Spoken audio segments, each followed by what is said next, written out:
सुबह का वक्त था। चारों तरफ जंगल में गहरा सन्नाटा पसरा हुआ था। तभी अचानक सफेद वस्त्रों में लिपटी दिव्य आभा से चमकती एक अत्यंत सुंदर अप्सरा घने जंगल के बीच प्रकट हुई। उसके चेहरे पर घबराहट साफ झलक रही थी। अरे ये क्या, मैं यहाँ कहाँ आ गई? मैं तो स्वर्ग लोक जा रही थी। ये कौन सी जगह है? चारों तरफ जंगल, पेड़ पौधे, ये तो स्वर्ग लोक बिल्कुल नहीं लग रहा। लगता है मैं धरती लोक पर आ गई हूँ। लेकिन अब मैं क्या करूँ? मेरे पास इतनी शक्तियाँ भी नहीं बची हैं कि मैं वापस स्वर्ग लोक जा सकूँ। उर्वशी घबराकर इधर उधर देखने लगी और कुछ कदम आगे बढ़ी। तभी अचानक उसे एक अत्यंत मधुर बांसुरी की धुन सुनाई दी। इतनी सुंदर बांसुरी की आवाज, ये तो मैंने स्वर्गलोक में भी नहीं सुनी। भला इतनी सुंदर धुन कौन बजा रहा होगा? चलो जाकर देखती हूँ। उर्वशी उस बांसुरी की धुन के पीछे पीछे चलने लगी। कुछ ही देर में वो एक तालाब के किनारे पहुंची, जहां एक बेहद खूबसूरत युवक सूरज बांसुरी बजा रहा था। उसके आसपास गायें चर रही थीं। ये दृश्य देखते ही उर्वशी मोहित हो गई। इतनी सुंदर बांसुरी की धुन, और ये मनुष्य भी इतना सुंदर। कहीं ये कोई माया जाल तो नहीं? मैंने सुना है कि धरती लोक के मनुष्य मायावी होते हैं, दिखते कुछ है और होते कुछ और हैं। नहीं, मुझे इसके पास नहीं जाना चाहिए। और वैसे भी इन आभूषणों और वस्त्रों पे कई तो इसे समझ आ जाएगा कि मैं धरती लोक की नहीं हूँ। नहीं, मुझे यहाँ से जाना होगा। इतना कहकर उर्वशी वहाँ से मुड़ गई और घने जंगल की ओर बढ़ने लगी। कई घंटों तक भटकने के बाद भी उसे कोई रास्ता नहीं मिला। मैं क्या करूं? मुझे कुछ भी समझ नहीं आ रहा। कई घंटों से भटक रही हूँ। ना ये पता है कि मैं कहाँ हूँ, ना ही ये कि कहाँ जाऊँ। अब तो रात भी होने वाली है। बेहतर होगा मैं इसी पेड़ के नीचे बैठ जाऊँ। सुबह होने पर कोई रास्ता ढूंढूंगी जिससे वापस अपने स्वर्ग लोक जा सकूं। उर्वशी एक पेड़ के नीचे बैठ गई। कुछ ही देर बाद पास की झाड़ियों में हलचल होने लगी। ये देखकर उर्वशी घबराकर खड़ी हो गई। ये झाड़ी के पीछे क्या है? कौन हिला रहा है वह झाड़ियों को? तभी झाड़ियों के पीछे से एक खूंखार भेड़िया बाहर निकला। भेड़िए को देखते ही उर्वशी थरथर कांपने लगी। अरे ये तो भेड़िया है। सुना था ये सबको मार डालता है, और ये तो मेरी ही तरफ आ रहा है। मुझे यहाँ से भागना होगा। उर्वशी जान बचाकर गांव की ओर दौड़ने लगी और भेड़िया उसके पीछे पीछे दौड़ने लगा। भागते भागते उर्वशी एक झोपड़ी के सामने पहुंची और जोर जोर से दरवाजा पीटने लगी। इस घर में तो कोई इंसान ही रहता होगा। उसने मुझे अप्सरा के बीच में देख लिया तो क्या होगा? अपना रूप बदल देती हूँ। उर्वशी ने जल्दी से एक साधारण स्त्री का रूप धारण कर लिया। तभी दरवाजा खुला और सूरज बाहर आया। अरे ये तो वही युवक है जिसे मैंने तालाब के किनारे बांसुरी बजाते देखा था। क्या नहीं मैं उसी के पास आ गई? अरे इतनी खूबसूरत लड़की, ये तो कोई साधारण लड़की नहीं लगती। इतनी सुंदर लड़की तो मैंने अपने जीवन में कभी नहीं देखी। बचाओ बचाओ, मेरी रक्षा करो। अरे लेकिन क्या बात है? हुआ क्या? क्या हुआ? मेरे पीछे एक भेड़िया है। वे मुझे नुकसान पहुंचाना चाहता है। भगवान के लिए मुझे अपने घर में रख लो। तभी झोपड़ी के अंदर से लता बाहर आई। अरे बेटी, क्या हुआ? तुम इतनी घबराई हुई क्यों हो? एक भेड़िया मुझे मारना चाहता है। अच्छा ठीक है, घबराओ मत, तुम अंदर आओ। मैं अभी उसे सबक सिखाता हूँ, अंदर आओ। सूरज हाथ में डंडा लेकर बाहर निकला और भेड़िए की ओर बढ़ा। जैसे ही भेड़िए ने सूरज के हाथ में डंडा देखा, वो डर के मारे वापस घने जंगल में भाग गया। बड़ा आया था मासूम लड़की को परेशान करने। अरे सामने आ जाता तो टांगे काट देता तेरी। अच्छा हुआ भाग गया, डरपोक। जब भेड़िया वापस नहीं आया, सूरज अंदर लौट आया। देखो बेटा, ये कुछ बोल भी नहीं पा रही है। क्या बात क्या है? तुम इतनी परेशान क्यों हो?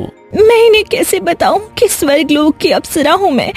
अगर सच्चाई बता दी तो कहीं ये लोग मुझे नुकसान न पहुँचाएं। बेटी घबराओ मत, इस घर में कोई और नहीं है, सिर्फ हम माँ बेटा रहते हैं। तुम कहाँ की हो? तुम्हारे माता पिता कौन है? इतनी रात को घने जंगल में क्या कर रही थी? हाँ हाँ, देखो डरने की जरूरत नहीं है, हम तुम्हें कोई नुकसान नहीं पहुंचाएंगे। मेरा नाम उर्वशी है, इससे ज्यादा मुझे कुछ याद नहीं।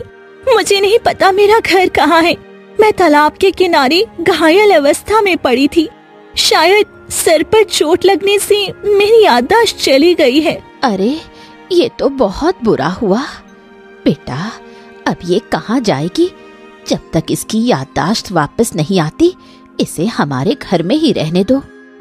हाँ माँ, आप ठीक कहती हैं। इस हालत में किसी लड़की को अकेला छोड़ना ठीक नहीं है। मैं बहुत थक गई हूँ, मैं सोना चाहती हूँ। हाँ बेटी, आओ तुम मेरे कमरे में चलो, वहीं सो जाना। लता उर्वशी को अपने कमरे में ले गई। अये हाय हाय हाय, ऐसा सौंदर्य मैंने कभी नहीं देखा। हाँ, हे भगवान, ये मुझे हो क्या रहा है? मैं इसके सौंदर्य पर इतना मोहित क्यों हो रहा हूँ? नहीं नहीं नहीं नहीं नहीं नहीं नहीं, मुझे खुद को संभालना होगा। कोई सहारा मांगने आया है, मैं उसे परेशान नहीं कर सकता। हाँ। सूरज भी अपने कमरे में चला गया। धीरे धीरे घर में सन्नाटा छा गया। उसी रात घने जंगल के भीतर एक अलग थलग झोपड़ी में एक तांत्रिका अघोर साधना में लीन थी। चारों तरफ हड्डियां और कंकाल बिखरे पड़े थे। सामने एक विशाल अग्नि कुंड धधक रहा था। तभी अचानक तांत्रिका ने अपनी आंखें खोली और जोर जोर से हंसने लगी। मैं जानती हूँ कि अब मेरी साधना पूरी होने वाली है। मैं बरसों से इसी पल का इंतजार कर रही थी कि कोई भी स्वर्गीय शक्ति धरती पर पधारे, ताकि मैं उसकी बलि देकर सर्वशक्तिशाली बन जाऊं। आज मुझे पता चला कि स्वर्ग लोक की एक अप्सरा धरती लोक पर आ गई है। अब मेरी सारी मनोकामना पूरी होगी। अब उसे मेरे चंगुल से कोई नहीं बचा सकता। इतने में ही भेड़िया गुफा के सामने खड़ा हो गया। उसकी आंखों से आंसू गिरने लगे। ठीक है, मैं तुम्हें नहीं मारूंगी, लेकिन तुमने उस उर्वशी का पता लगाकर मेरा बहुत अच्छा काम किया है, इसलिए आज मैं तुम्हारी जान बख्श रही हूँ। लेकिन अगली बार अगर असफल होकर आए तो मैं तुम्हारा सिर धड़ से अलग करके इसी अग्नि कुंड में डाल दूंगी। भेड़िया डर के मारे घने जंगल में भागा। तांत्रिका फिर जोर जोर से हंसी। फिर इसी तरह 2-3 दिन बीत गए और सूरज उर्वशी का अच्छे से ध्यान रखने लगा। फिर एक दिन सूरज तैयार होकर घर से निकला। तुम इतनी सुबह सुबह कहाँ जा रहे हो? हाँ, मैं बांसुरी बनाकर बेचने का काम करता हूँ और साथ में सेठ की कुछ गाय भी चराता हूँ, तो बस काम पे जा रहा हूँ। मैं शाम तक आ जाऊंगा। सुनो, तुम खाना वाना खा लेना, अच्छे से आराम करना। मैं तुम्हारे परिवार वालों का भी पता करूंगा, ठीक है? ठीक है, तुम्हारा बहुत बहुत धन्यवाद। तुम मेरी इतनी मदद कर रहे हो जबकि मैं तुम्हें जानती भी नहीं। इसमें अब जानने वाली क्या बात है? इंसानियत तो सबसे बड़ी बात होती है ना उर्वशी। तुम्हें इस तरह से घबराते देख जब हमें परेशानी हो रही है, तो सोचो तुम्हारे परिवार वालों का क्या हाल होगा। तुम्हारे बिना तो मैं सोच भी नहीं सकता। इसलिए चिंता मत करो, मैं किसी भी कीमत पर तुम्हें तुम्हारे घर तक पहुंचा कर ही रहूंगा, ठीक है? हाँ चलो आराम करना, मैं आता हूँ, शाम तक आ जाऊंगा। फिर सूरज वहाँ से चला गया। मेरी माँ कहती थी कि इंसान बहुत बुरे होते हैं, लेकिन ये मेरी मदद करने के लिए इतना तैयार है। लगता है हर इंसान इतना बुरा भी नहीं होता जितना कि मेरे स्वर्ग लोक में सब कहते हैं। तभी लता आई। बेटी क्या कर रही हो? आ जाओ घर के अंदर। यही सही मौका है। मुझे घनी जंगल में जाकर अपने स्वर्ग लोक का रास्ता ढूंढना होगा। शायद कोई गुरुदेव मेरी मदद कर सके। क्या हुआ बेटी? तुम क्या सोच रही हो? माँ, मैं जाकर अपने माता पिता का पता करूं। शायद कोई रास्ता या कुछ देखकर मेरी याददाश्त वापस आ जाए, जिससे मैं अपने परिवार वालों के पास लौट सकूं। पर बेटी, तुम्हारी तो याददाश्त नहीं है। इस हालत में बाहर जाना ठीक नहीं। कोई बात नहीं, मैं थोड़ी देर में आ जाऊंगी, पक्का। ठीक है, पर ध्यान से जाना। उर्वशी घर से निकल पड़ी और घने जंगल की ओर बढ़ी। जंगल में चलते हुए अचानक मंत्रों की ध्वनि सुनाई दी। लगता है कोई साधु महाराज हैं जो यहाँ मंत्र साधना कर रहे हैं। मुझे उनके पास जाना चाहिए, शायद वे मुझे सही मार्ग बता सके। तपस्वी साधु अपनी तपस्या में लीन थी। गुरुदेव, आंखें खोलिए, मुझे बताइए कि मैं कैसे अपने लोगों के पास लौट सकती हूँ। बिल्कुल बिल्कुल जा सकती हो। तुम स्वर्ग लोक जा सकती हो, लेकिन इसके लिए तुम्हें मेरे बताए हुए मार्ग पर जाना होगा। वहां से ही स्वर्ग लोक का रास्ता खुलता है। सच में? आपको पता है कि मैं अप्सरा हूँ? आपको बहुत बहुत धन्यवाद गुरुदेव।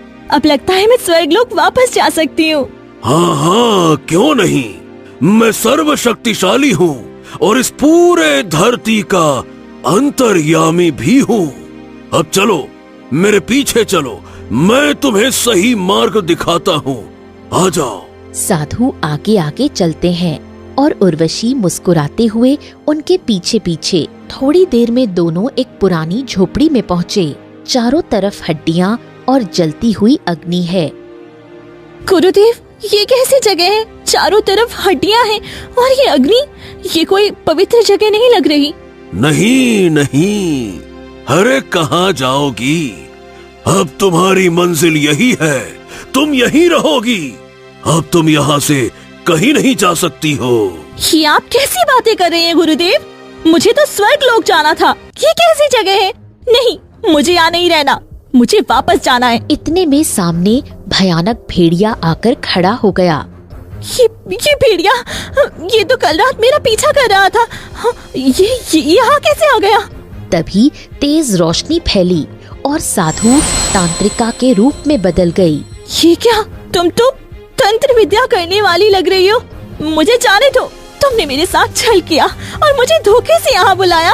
हाँ, क्योंकि अब तुम कहीं नहीं जा सकती। नहीं, मुझे जाने दो, मैं यहाँ नहीं रह सकती। तुमने मेरे साथ धोखा किया है। क्योंकि मैं जान गई थी कि तुम उर्वशी हो और तुम धरती लोक पर आई हो। ये जो भेड़िया तुम्हारा पीछा कर रहा था, इसे तुम्हारी महक से ही पता चल गया कि तुम हमारी धरती लोक की नहीं हो। अब तुम कहीं नहीं जा सकती। मैं 2 दिनों के भीतर तुम्हारी बलि देकर सर्वशक्तिशाली बनने वाली हूँ। जैसे ही मेरी तंत्र विद्या की शक्ति और तुम्हारी स्वर्ग लोक की शक्ति मिलेगी, एक तीसरी शक्ति उत्पन्न होगी। उस शक्ति का मुकाबला धरती या आसमान के किसी भी देवी देवता से नहीं किया जा सकता। नहीं, मुझे जाने दो। ईश्वर के लिए मुझे जाने दो। इतने में ही तांत्रिका उर्वशी को लोहे की जंजीरों में कैद कर देती है। उन जंजीरों में अजीब सा जादू था, जिसके जकड़ते ही उर्वशी के शरीर से जैसे सारी शक्तियां ही मंद पड़ गईं, जैसे उन जंजीरों ने उसकी शक्ति को नष्ट कर दिया हो। अब तुम इस जंजीर से कभी नहीं निकल सकती। ये मेरी जादुई जंजीर है। अब तुम एक लाश हो, जिंदा लाश। नष्ट हुई सारी शक्तियां। अब बस आखिरी काम बाकी है, उसको भी बहुत जल्द कर दूंगी। समय धीरे धीरे बीतता रहा। वहीं दूसरी तरफ सूरज दिन भर की कड़ी मेहनत के बाद थका हारा शाम के वक्त अपनी झोपड़ी में लौटा। अरे बेटा, वो उर्वशी कहीं दिख नहीं रही। मैं उसे सब जगह ढूंढ चुकी, पर पता नहीं कहाँ चली गई। मैं उसे ढूंढ ढूंढ कर परेशान हो रही हूँ। लता का चेहरा डर से पीला पड़ चुका था। उसकी आवाज कांप रही थी। अरे माँ, तो ये कैसी बातें कर रही हो तुम? क्या कहूँ, तुमने उसे घर से जाने ही क्यों दिया? उसकी याददाश्त नहीं है। और तुम तो जानती हो कि हमारे गांव के लोग, मुखिया, जमींदार, ठाकुर, ये सब किस तरह के हैं। क्या कहूँ, इतनी खूबसूरत लड़की को देखकर कोई भी उसका फायदा उठाने की कोशिश करेगा। माँ, कहाँ से क्या बताऊं। क्या करूं बेटा, मैंने तो बस उसे रुकने के लिए बोला था, लेकिन वो रुकी ही नहीं। मुझे कुछ समझ नहीं आ रहा कि ये क्या हो रहा है। लता की आंखों से धीरे धीरे आंसू बहने लगे। उसकी चिंता और बेचैनी सूरज के दिल को भी झकझोर रही थी। रुको, मैं अपने गुरुदेव से जाकर पूछता हूँ। गुरुदेव तो अंतर्यामी है, उन्हें हर चीज का ज्ञान है कि कौन कहाँ है। गुरुदेव ही मुझे कोई रास्ता बता सकते हैं। संभल कर जाना बेटा, कोई अनहोनी ना हो। सूरज भागते हुए संत की झोपड़ी में पहुंचा। वहां संत ध्यान की मुद्रा में बैठे थे। जैसे ही सूरज ने प्रवेश किया, उनकी आंखें खुल गईं। क्या हो गया? बताओ पुत्र, तुम बहुत परेशान दिख रहे हो। सब कुशल मंगल तो है ना? अब गुरुदेव, आप तो अंतर्यामी है।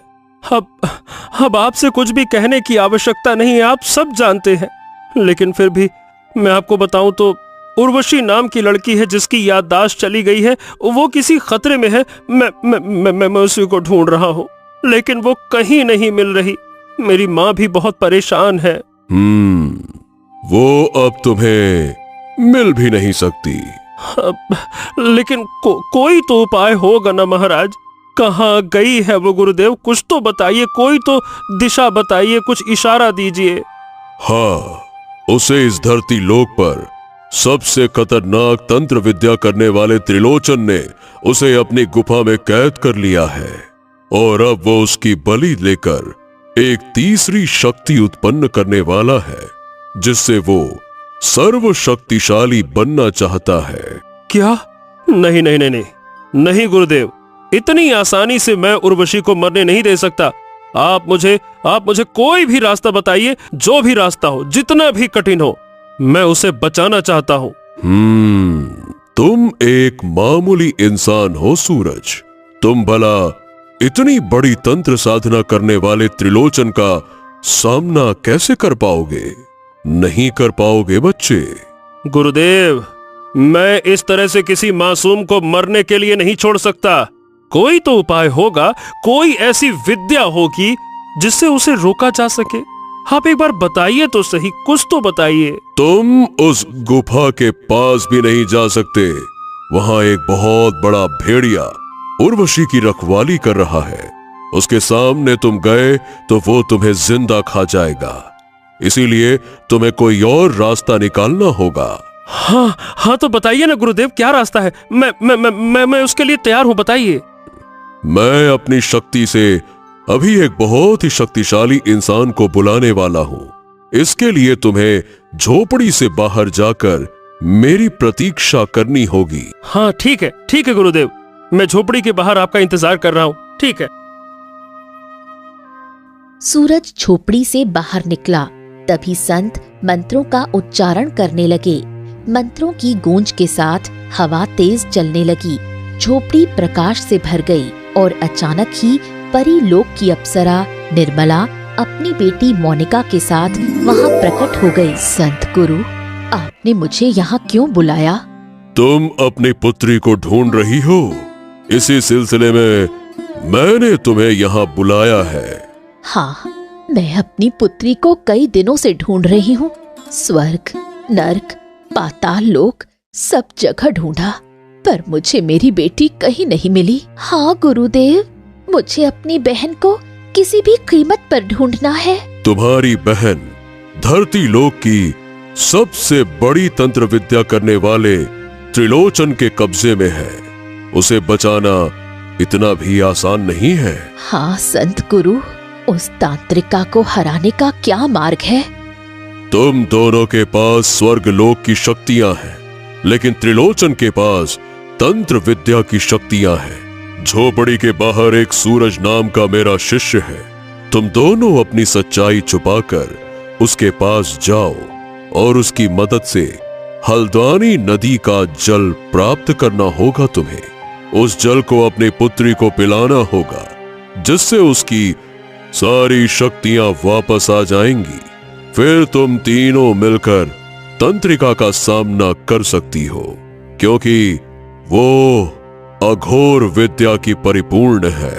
ठीक है संत गुरु, अगर यही मार्ग है तो मैं अपनी बहन को बचाने के लिए तैयार हूँ।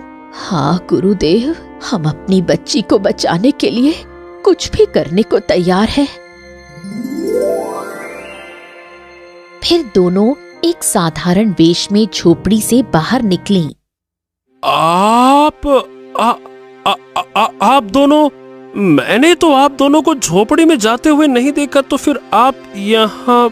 हाँ, हम भी संत गुरु के शिष्य हैं। उन्होंने बताया कि तुम किसी उर्वशी नाम की लड़की को बचाना चाहते हो। चलो हम तीनों मिलकर उसे बचाएंगे। पर हमारे पास तो कोई हथियार ही नहीं है। हम उस तांत्रिक का सामना कैसे करेंगे? कैसे कैसे कैसे?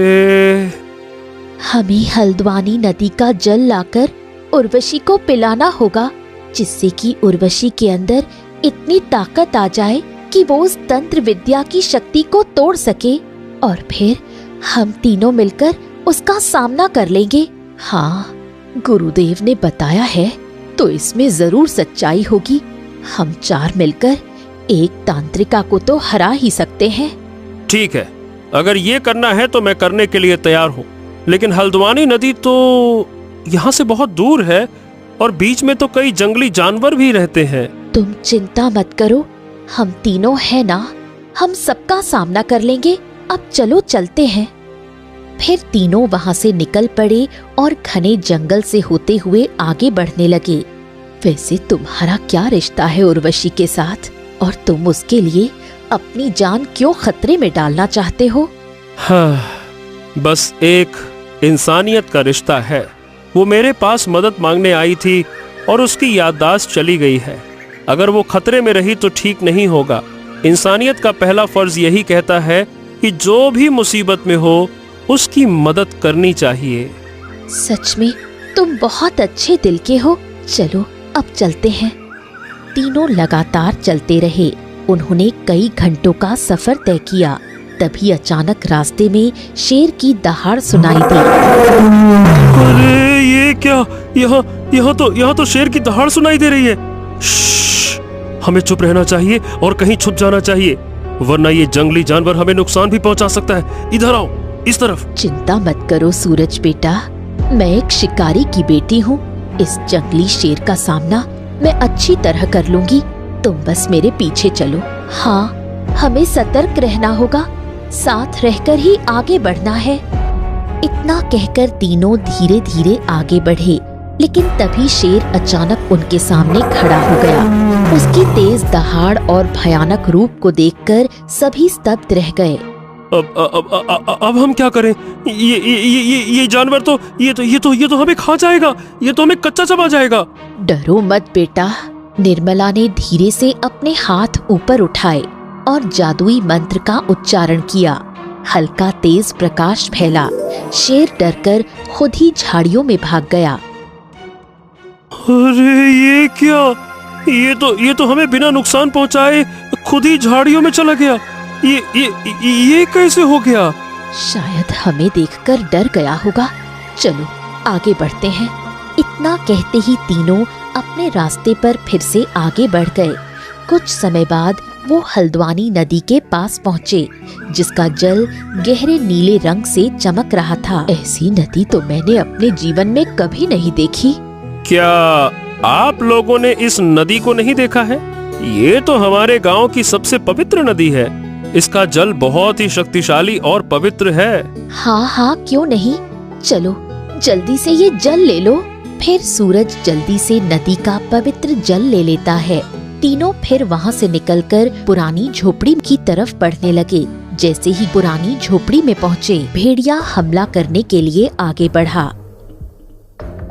ओ, ये तो वही भेड़िया है जो मेरे घर पर उर्वशी का पीछा कर रहा था। ये भेड़िया यहाँ क्या कर रहा है? ये कोई साधारण भेड़िया नहीं है, ये तांत्रिका की शिष्य है। और वो उर्वशी की जान लेना चाहता है। ओ, ये आपको कैसे पता चला? अभी तुम्हें सारी सच्चाई पता चल जाएगी। तुम अंदर चलो। निर्मला अपनी दिव्य शक्तियों का उपयोग करती है और भेड़िया वहीं गिर जाता है। ये क्या? आप लोग कोई साधारण इंसान नहीं लग रहे। मतलब आपके पास ये अद्भुत शक्तियां हैं। ये कैसे? हाँ, क्योंकि हम लोग इस धरती लोक के नहीं हैं। अब तुम अंदर चलो। सूरज हक्का बक्का रह गया। वो दोनों झोपड़ी के अंदर प्रवेश कर गए। भागकर सूरज भी साथ आया। तभी तांत्रिका खड़ी हो गई। तुम सब यहाँ क्या कर रही हो?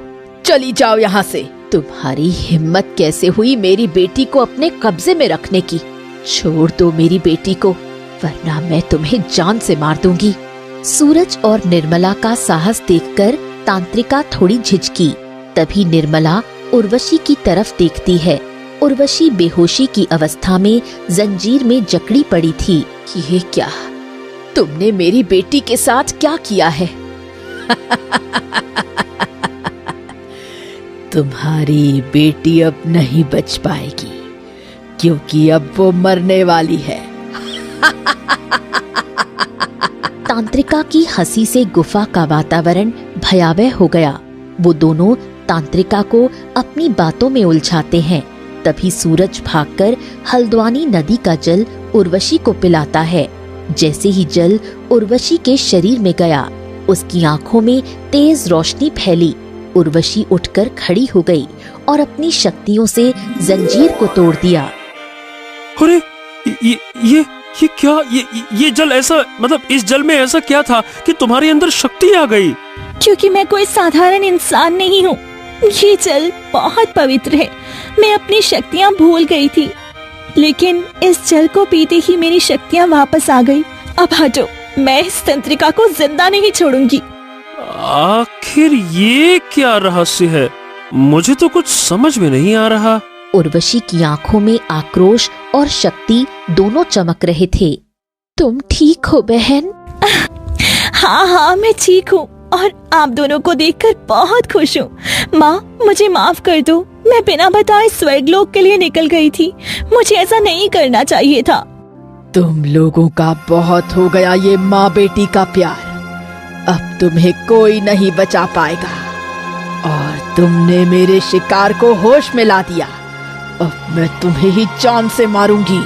तांत्रिका अपनी शक्ति का इस्तेमाल करती है और सभी पर हमला करती है। इतने में ही उर्वशी, निर्मला और मनिका अपनी शक्तियाँ एक साथ इस्तेमाल करके तांत्रिका पर हमला करती हैं। नहीं, तुम सबकी शक्तियाँ इतनी जबरदस्त कैसे हो सकती हैं? तुम ऐसा नहीं कर सकते। इतना कहकर तांत्रिका फिर हमला करती है। इतने में ही उन तीनों की शक्तियाँ इतनी जबरदस्त होती हैं कि तांत्रिका जलकर राख हो जाती है। अरे ये तो मर गई। लेकिन मुझे ये समझ में नहीं आया कि आप लोग स्वर्गलोक की अप्सराएं, मतलब कि ये कैसे? बेटा, मैं उर्वशी की माँ हूँ। ये मेरी बेटी मनिका और ये मेरी बेटी उर्वशी है। हम सब स्वर्ग लोक की अप्सराएं हैं। मेरी बेटी गलती से धरती लोक पर आ गई थी, लेकिन तुमने उसकी बहुत मदद की। अब हम लोग चलते हैं। हाँ सूरज, तुम्हारा बहुत बहुत धन्यवाद। अब मैं अपने लोक के पास जाती हूँ। मुझे अपने लोक की बहुत याद आ रही थी। चलो माँ, चलते हैं। तभी तेज रोशनी फैली और तीनों ने पुराना रूप धारण कर लिया और तीनों वहाँ से गायब हो गई। वहीं सूरज उदास हो गया। हाँ, मैं क्या कहूँ। मैं तो उर्वशी से प्रेम करने लगा था, लेकिन उसे बता भी नहीं पाया। हाँ, चलो अच्छा ही हुआ कि नहीं बताया। अरे कहाँ वो अप्सरा और मैं कहाँ एक साधारण सा गाय भैंस बकरी चराने वाला, बांसुरी बेचने वाला साधारण मनुष्य। अरे ऐसा कोई मेल होता भी है क्या? हमारे प्रेम की कोई मंजिल नहीं है। चल सूरज, चल। सूरज उदास होकर अपने घर लौट आया। क्या हो गया बेटा, तुम बहुत परेशान लग रहे हो। उर्वशी मिली, वो तुम्हारे साथ नहीं आई क्या? हाँ, उर्वशी अब अपने माता पिता के पास चली गई। माँ, अब आप चिंता ना करो, सब ठीक है, अब सब ठीक है। फिर 1-2 दिन ऐसे ही बीत गए। सूरज हर समय उर्वशी के ख्यालों में खोया रहता, न खाता न सोता, और हर पल उसकी याद उसे सताती रहती। बेटा, क्या हो गया? 2 दिन से देख रही हूँ, न ही तुम ढंग से खाते हो न पीते हो। क्या हुआ तुम्हें? नहीं माँ, इसमें कोई भी मेरी मदद नहीं कर सकता। ये मेरी अंदरूनी पीड़ा है। सूरज वहां से निकल पड़ा। सूरज तालाब के किनारे जाकर बैठ गया। अब ये मुझे हो क्या रहा है? मैं उर्वशी को भुलाने की कोशिश तो कर रहा हूँ, पर मैं उसे भुला क्यों नहीं पा रहा? आखिर हमारे प्रेम की कोई मंजिल नहीं है। मैं अब तभी उसे घुंघरुओं की आवाज सुनाई पड़ी। हैं? अरे ये घुंघरू की आवाज, ये कौन दे रहा है? सूरज ने पीछे मुड़कर देखा। उर्वशी साधारण कपड़ों में खड़ी थी। ये क्या? मुझे तो भ्रम हो रहा है। ये सच कैसे हो सकता है? उर्वशी, अब नहीं, तुम्हें कोई भ्रम नहीं हो रहा है। सूरज, मैं अब तुम्हारे पास आ गई हूँ। क्या क्या क्या क्या क्या क्या क्या सच में? तुम सच में मेरे सामने हो? उर्वशी, तुम सच में हो? हाँ, मैं तुम्हारी सारी बातें समझती हूँ। तुम जितना भी मुझसे प्रेम की बातें करती हो ना मन में, मैं सारी बातें जान जाती हूँ। लेकिन जैसे ही मैं स्वर्गलोक में 2-3 दिन बिता कर आई, मुझे तुम्हारी कमी महसूस होने लगी। तुमसे प्रेम हो गया था मुझे भी। हाँ, ये सच है कि मुझे स्वर्गलोक में रहने के बाद पता चला, पर मैं अपने माता पिता से ये कहकर अब हमेशा के लिए धरती लोक पर आ गई हूँ, क्योंकि मैं भी तुमसे प्रेम करने लगी हूँ। क्या सच में? मैं कितना खुश हूँ। मैं बता नहीं सकता उर्वशी, मैं कितना खुश हूँ। मैं अब तुम्हें पाकर समझ गया कि मैं तुमसे बहुत प्रेम करता था, बहुत प्रेम। मैंने सोचा था कि हमारे प्रेम की कोई मंजिल नहीं है, इसीलिए मैंने अब नहीं, अब से हम दोनों पति पत्नी बनकर एक सुखमय और अच्छी जिंदगी जिएंगे, बाकी पिछले सारी यादें छोड़कर। फिर सूरज और उर्वशी ने विवाह कर लिया और खुशी खुशी अपना जीवन जीने लगे। हर दिन एक दूसरे के साथ प्रेम और अपनापन बांटते हुए।